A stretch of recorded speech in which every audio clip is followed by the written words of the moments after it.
एक गांव में एक अमीर जमींदार रहता था। उसे अपने पैसों पर बड़ा घमंड था।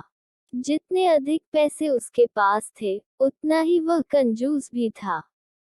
अपने खेतों में काम करने वाले किसानों से वह खूब काम करवाता, मगर पगार कौड़ी भर भी न देता। मजबूर गरीब किसान मन मारकर उसके खेत में काम करते। उसी गांव में हरिया नामक एक किसान रहता था। उसके पास थोड़ी सी जमीन थी। उसी में खेती बाड़ी कर वह अपना और अपने परिवार का गुजारा चलाता था। हरिया बड़ा मेहनती था। वह दिन भर अपने खेत में काम करता और अपनी मेहनत के दम पर इतनी फसल प्राप्त कर लेता कि अपने परिवार के लिए 2 वक्त की रोटी जुटा सके। गांव के बाकी किसानों के पास हरिया के मुकाबले अधिक जमीनें थीं। वे हरिया की मेहनत देखकर हैरान होते कि कैसे इतनी सी जमीन में वह इतनी फसल उगा लेता है। एक साल गांव में भयंकर सूखा पड़ा।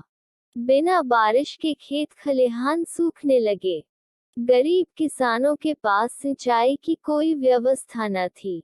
वे सिंचाई के लिए बारिश पर ही निर्भर थे। इसलिए उनकी सारी फसल बर्बाद हो गई। हरिया के साथ भी यही हुआ। अपने छोटे से खेत में वह किसी तरह अपने परिवार का पालन पोषण कर रहा था। अब उनके सामने भूखों मरने की नौबत आ गई। मजबूरी के कारण वह गांव के जमींदार के पास कर्ज मांगने गया। जमींदार कंजूस तो था। उसने सोचा कि यदि उसने हरिया को पैसे दिए, तो यह लौटा तो पाएगा नहीं। इसलिए इसे अपने खेत में काम पर लगा लेता हूँ। मेहनती तो ये है ही, और मजबूर भी। कम पैसों में दुगुनी मेहनत करवाऊंगा। उसने हरिया से कहा, देख हरिया, मैं तुझे कर्ज तो दे नहीं सकता, लेकिन तेरी इतनी मदद कर सकता हूँ कि तुझे अपने खेत में काम पर रख लूं। तुझे महीने के 1000 रुपए दे दिया करूंगा। पर मालिक दूसरे किसान तो 2000 पाते हैं। हरिया बोला, करना है तो कर, वरना मेरे पास किसानों की कमी नहीं। जमींदार बोला। मजबूर हरिया क्या करता, हामी भरकर घर लौट आया। अगले दिन से जमींदार के खेत में काम करने लगा। मेहनती तो वह था ही। वह खूब मेहनत और लगन से काम करता। उसने 4 महीने का काम 2 महीने में ही कर दिया। यह देख जमींदार बहुत खुश हुआ, लेकिन इसके मन में मक्कारी जाग उठी। उसने सोचा कि 4 महीने का काम तो इसने 2 ही महीने में कर दिया। क्यों न इसे निकाल दूं? इससे मेरे 2 महीने के पैसे बच जाएंगे। उसने हरिया को बुलाया और उसके 2 महीने के पैसे देकर कहा, हरिया यह ले तेरे पैसे। कल से मत आना, अब मुझे तेरी जरूरत नहीं। ये सुनकर हरिया परेशान हो गया। बड़ी मुश्किल से उसका घर चल रहा था। अब अपने परिवार का भरण पोषण कैसे करेगा? वो जमींदार के सामने गिड़गिड़ाने लगा कि उसे काम से न निकाले। लेकिन जमींदार ने उसकी एक न सुनी और उसे काम से निकाल दिया। हरिया आंखों में आंसू लेकर घर लौटा। चिंता से रात भर उसे नींद नहीं आई।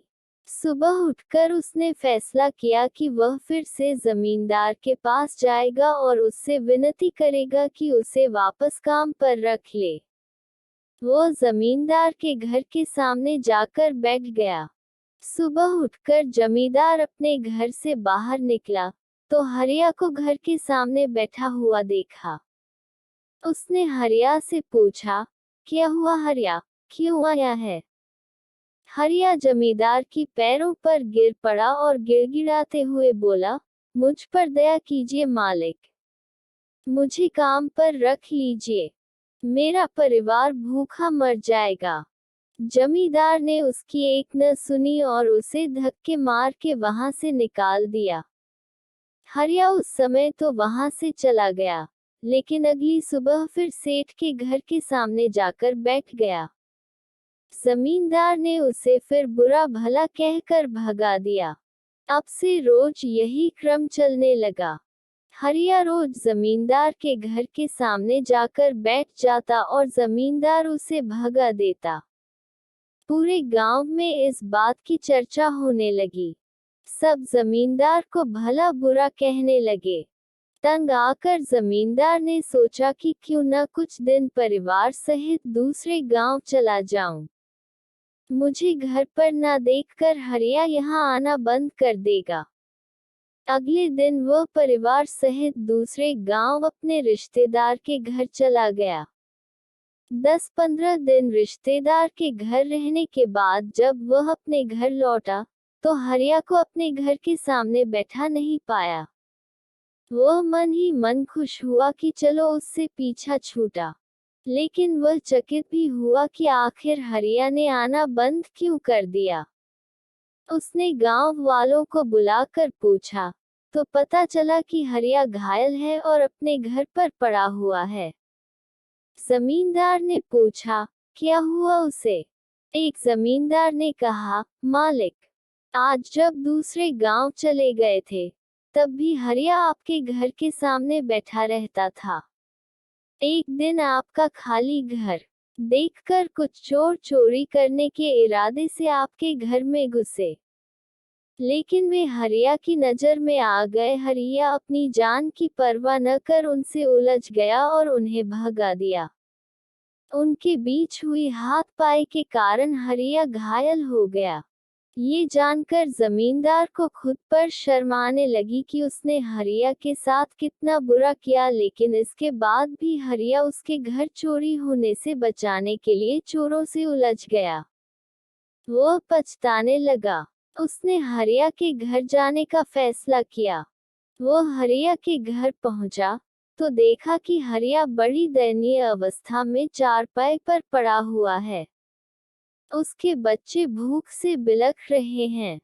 ये देख जमींदार का दिल भर आया। उसने हरिया से अपने किए की माफी मांगी, उसका इलाज करवाया और ठीक होने के बाद अच्छी पगार के साथ उसे फिर से काम पर रख लिया। सिख, हमें मानवता की इज्जत करना चाहिए, न कि गलत तरीके से कमाए हुए धन के पीछे भागना चाहिए।